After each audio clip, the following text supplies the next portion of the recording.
بسم الله الرحمن الرحيم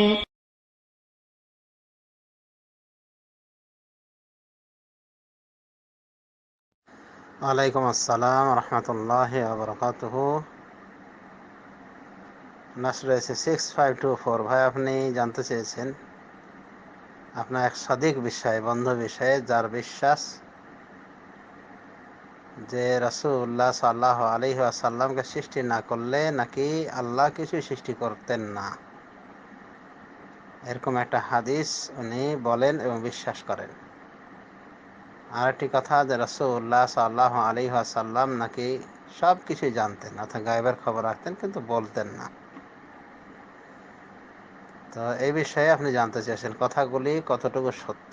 সম্পূর্ণ অসত্য কথা, মিথ্যা কথা, ডাহা মিথ্যাচারিতা ছাড়া আর কিছু নয়। রাসূলুল্লাহ সাল্লাল্লাহু আলাইহি ওয়াসাল্লামকে সৃষ্টি না করলে আল্লাহ কিছু সৃষ্টি করতেন না, এমন কথা শয়তানের ডায়েরি ছাড়া কোথাও পাওয়া যাবে না। ইবলিসের কেতাবের পৃষ্ঠাতে পাওয়া যাবে, যেগুলিকে জাল হাদিস বলা হয়। জালিয়াত মিথ্যাবাদী বিদাতিরাই এগুলি চালু করেছে, ডাহা মিথ্যাচার কথা। তারা বলে থাকে লাউলা কালামা খালাকাল আফলাকা, হে রাসূল, আপনি না হলে আমি আসমান সৃষ্টি করতাম না। লাউলাকা লামা খালাকতুদ দুনিয়া, লামা খালাকতুদ দুনিয়া ওমা খালাকতুল জান্নাহ ওয়ান নার ওয়াল আরশ ওয়াল কুরসি ইত্যাদি অনেক জালিয়াত কথা রয়েছে, যে রাসূল সাল্লাল্লাহু আলাইহি ওয়াসাল্লামকে আল্লাহ বলেছেন যে হে নবী, আপনি না হলে আসমান জমিন সৃষ্টি করতাম না। দুনিয়া, আসমান, চন্দ্র, সূর্য, গ্রহ, নক্ষত্র, জান্নাত, দোজখ, এক কথায় আরশ, কুরসি কিছুই নাকি সৃষ্টি করতো না। এগুলি সব মিথ্যাবাদী বিদাতীদের কথা, এগুলি কোথাও পাওয়া যাবে না। ইবলিসের কেতাবের পৃষ্ঠায় পাওয়া যাবে, মানে এগুলি সব জালিয়াত। তো আপনার এ সাদিক এ জাতীয় মিথ্যাবাদীদের কথায় প্রভাবিত হয়েছে। এই মিথ্যকরাই বলে থাকে যে সর্বপ্রথম আল্লাহ নবীর নূর তৈরি হয়েছে। নাউজুবিল্লাহ মিন যালিক। আল্লাহ নবী নিজেই বলছেন যে ইন্না আউওয়ালা মা খালাকাল্লাহুল কালাম, নিশ্চয় আল্লাহ সর্বপ্রথম সৃষ্টি করেছেন কলমকে। আবু দাউদ তিরমিজির হাদিস। আর এই বেকুফরা বলে থাকে যে সর্বপ্রথম নাকি নবীর নূর তৈরি হয়েছে, আর দলিল হলো জাল হাদিস। তো জালিয়াত কথা দিয়ে কি আর ধর্ম প্রমাণ হয়? ধর্মের কোনো মাসালা? নাউজুবিল্লাহ মিন যালিক। কিন্তু এই বিদআতপন্থীরা এই জালিয়াতগুলিকে দলিল হিসেবে পেশ করে থাকে, জাল হাদিসগুলিকে, মিথ্যা কথাগুলিকে। এগুলি মিথ্যা হওয়ার জন্য এটাই যথেষ্ট যে এগুলির কোনো হদিস পাওয়া যায় না। ওই বললাম যে ইবলিসের ডায়েরি থেকেই পাওয়া যায়, তার মানে কোনো হদিস নাই, নির্ভরযোগ্য কোনো কেতাবেই পাওয়া যায় না, বরং জালিয়াত হাদিসের ভান্ডারে পাওয়া যায়। এই জন্য বলছি ইবলিসের ডায়েরি থেকে এগুলো নেওয়া কথা। আরেকটা কথা বলেছেন আপনার সাদিক, আল্লাহ তাকে হেদায়েত করুন, যে রাসূলুল্লাহ সাল্লাল্লাহু আলাইহি ওয়াসাল্লাম নাকি সবই জানতেন কিন্তু বলতেন না। এটা একটা মিথ্যাবাদীদের কথা। ওই একই মিথ্যাবাদীদের এগুলি প্রোপাগান্ডা, মিথ্যা অপপ্রচার। অথচ রাসূলুল্লাহ সাল্লাল্লাহু আলাইহি ওয়াসাল্লামকে আল্লাহ নিজেই শিখিয়ে দিয়েছেন, কুল লা আমলিকু লিনাফসি নাফআন ওয়ালা দাররান ইল্লা মা শা আল্লাহ। আপনি বলে দিন যে আমি আমার নিজের জন্য উপকার অপকার করার ক্ষমতা রাখি না, একমাত্র আল্লাহ যতটুকু চান। আরও কি বলতে বলেছেন, ওয়ালাউ কুনতু আ'লামুল গায়বা লাস্তাকসারতু মিনাল খায়র, আর আমি যদি গায়েব জানতাম তাহলে কল্যাণগুলিকে আমি বেশি বেশি অর্জন করতাম। ওমা মাসসানিয়া সু, আর আমাকে কখনোই মন্দ স্পর্শ করতো না। সূরা আরাফের আয়াত। কোনোভাবে আল্লাহ আরো বলছেন, ওয়াইনদাহু মাফাতিহুল গায়বি লা ইয়ালামুহা ইল্লা হু, আল্লাহর নিকটে রয়েছে গায়বের চাবিকাঠি, তিনি ছাড়া কেউ জানে না। সূরা আনামের আয়াত।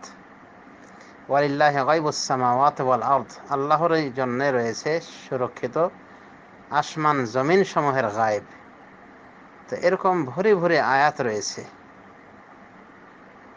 অন্যভাবে জিবরিল আলাইহিস সালাম যখন তিনি এসেছিলেন মানব রূপে দিন শিক্ষা দেওয়ার জন্য, এবং রাসূলুল্লাহ সাল্লাল্লাহু আলাইহি ওয়াসাল্লামকে প্রশ্ন করেছিলেন ইসলাম সম্পর্কে, ঈমান সম্পর্কে, ইহসান সম্পর্কে, এবং সবগুলির প্রশ্নের উত্তর দিয়েছিলেন।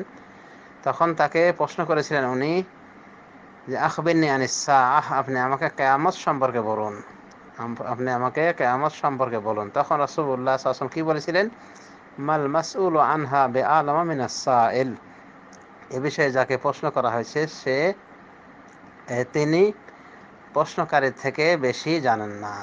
তার মানে এ বিষয়ে কেউ জানে না, একমাত্র আল্লাহ রাব্বুল আলামিন। তো কিয়ামত কখন প্রতিষ্ঠিত হবে এই বিষয়ে জিজ্ঞাসা করা হলে রাসূলুল্লাহ সাল্লাল্লাহু আলাইহি ওয়াসাল্লাম এটা বলেছিলেন যে প্রশ্নকারীর, যাকে প্রশ্ন করা হলো, উনি প্রশ্নকারী থেকে বেশি জানেন না। মানে এ বিষয়ে কাউরে জানেন না, আল্লাহ রাসূলের, না জিবরিলের, না কোনো অন্য কোনো ফেরেশতার, একমাত্র আল্লাহর নিকটে এই এলমের চাবি রয়েছে, অর্থাৎ গায়বের এলম। তাহলে এত সুস্পষ্ট প্রমাণ থেকে এই বিদআতে গোমরাহ পথভ্রষ্টরা কি বলে যে রাসূলুল্লাহ সাল্লাল্লাহু আলাইহি ওয়াসাল্লাম নাকি সবই জানতেন। নাউযুবিল্লাহ মিন যালিক।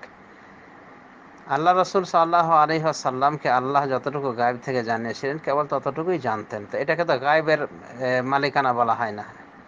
তো যে গায়বের খবরগুলি রাসূলুল্লাহ সাল্লাল্লাহু আলাইহি ওয়াসাল্লাম ওহী মারফত বলেছেন, এই খবরগুলো তো আমরাও এখন জানি। তো আমরা কি গায়বের মালিকানা লাভ করলাম? আমরা বলবো যে আমরা গায়বের অধিকারী, আমাদের গায়বের খবর রয়েছে? এটা তো বলা হয় না। তো ঠিক রাসূলুল্লাহ সাল্লাল্লাহু আলাইহি ওয়াসাল্লাম ওহী মারফত গায়বের যে বিষয়গুলি জেনে নিয়েছেন, ওগুলি এখন আর গায়ব নয়, কারণ ওহী মারফত ওগুলি বলে দেওয়া হয়েছে রাসূলুল্লাহ সাল্লাল্লাহু আলাইহি ওয়াসাল্লামকে। সুতরাং রাসূলুল্লাহ সাল্লাল্লাহু আলাইহি ওয়াসাল্লাম তিনি গায়বের মালিকানা রাখেন, তিনি গায়বের খবর রাখেন। এগুলি সব শিরকবাদী মুশরিক মার্কা লোকদের কথা, মুসলমানদের মুখে এগুলি মোটেই শোভা পায় না। তো যারা এইভাবে রাসূলুল্লাহ সাল্লাল্লাহু আলাইহি ওয়াসাল্লামকে নিয়ে বাড়াবাড়ি করে, দেখবেন যে তারা রাসূল সাল্লাল্লাহু আলাইহি ওয়াসাল্লামের এই সুন্নাতের অনুসরণ নাই, বরং রাসূল সাল্লাল্লাহু আলাইহি ওয়াসাল্লামকে পূজনীয় বস্তুতে পরিণত করেছে। রাসূল সাল্লাল্লাহু আলাইহি ওয়াসাল্লাম পূজা করে তারা। তো এগুলি ঘোর বিদআতি, কট্টর বিদআতি। অথচ দেখবেন যে ওদেরই দাবি 16 আনা, মানে খায় গোমত আর আতর দিয়ে কুলি করা। যদি এই সমস্ত দলিল ভিত্তিক কথা বলেন তখন বলবে যে এ ওয়াহাবি, আর সে কি সুন্নি, মানে সে বিদআত কুফর চর্চা করে সে হলো সুন্নি। আর কোরআন হাদিসের দলিল দিয়ে যে স্পষ্ট দলিল মারফত যে বুঝাবে যে কোরআন হাদিস ভিত্তিক সহিহ আকীদা লালন করবে, সে হলো ওয়াহাবি। এই হলো বিদআত পন্থীদের প্রপাগান্ডা। মক্কার মুশরিকরা যেমন রাসূলুল্লাহ সাল্লাল্লাহু আলাইহি ওয়াসাল্লামের সহিহ দাওয়াতকে স্তব্ধ করার জন্য রাসূলুল্লাহ সাল্লাল্লাহু আলাইহি ওয়াসাল্লামকে বিভিন্নভাবে অপবাদ দিয়েছিল, বলেছিল উনি জাদুকর, উনি জাদুর প্রভাবে প্রভাবিত, উনি জিনগ্রস্ত, শয়তানের আসরগ্রস্ত। তারপরে বলা হয়েছে উনি হলেন গণক, উনি হলেন পাগল ইত্যাদি। তো এই বর্তমান জামানার বেদাতিরাও এই জাহিলি সুন্নাতকে অবলম্বন করেছে, কাফের মুশরিকদের সুন্নাত অবলম্বন করে সহিহ আকীদা পন্থীদের বিরুদ্ধে বিভিন্ন প্রপাগান্ডা করে বেড়ায়। অথচ তাদের আকীদা সহিহ সুন্নাহ ভিত্তিক নয়, বরং যাদের বিরোধিতা করছে, যাদেরকে ওয়াহাবি ইত্যাদি বলে বদনাম করার চেষ্টা করছে, তাদের আকীদাই কোরআন হাদিস ভিত্তিক, কোরআন হাদিস নির্ভর।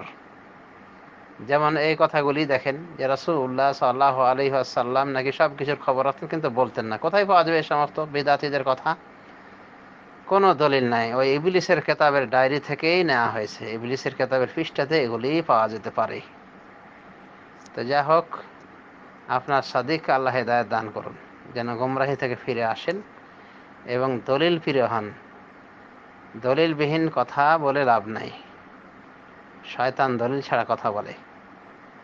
সত্যবাদীকে দলিল দিয়ে কথা বলতে হবে। আর দলিল বলতে জালিয়াত কোনো কথা নয়, জাল হাদিস কোনো হাদিস নাই, জাল নোট যেমন জাল টাকা, যেমন জাল টাকা নয়, জাল দলিল যেমন জাল দলিল নয়, ঠিক জাল হাদিস কোনো হাদিস নাই। অতএব এ জাতীয় জালিয়াত কথা থেকে ফিরে আসতে হবে এবং হেদায়েতের পথে পরিচালিত হতে হবে। আল্লাহ রাব্বুল আমিন সকল বিভ্রান্তকে হেদায়েতের পথে পরিচালিত করুন। আমিন। ওয়া সাল্লাল্লাহু আলা নবী মুহাম্মদ ওয়া আলা আলিহি ওয়া সাহবিহি।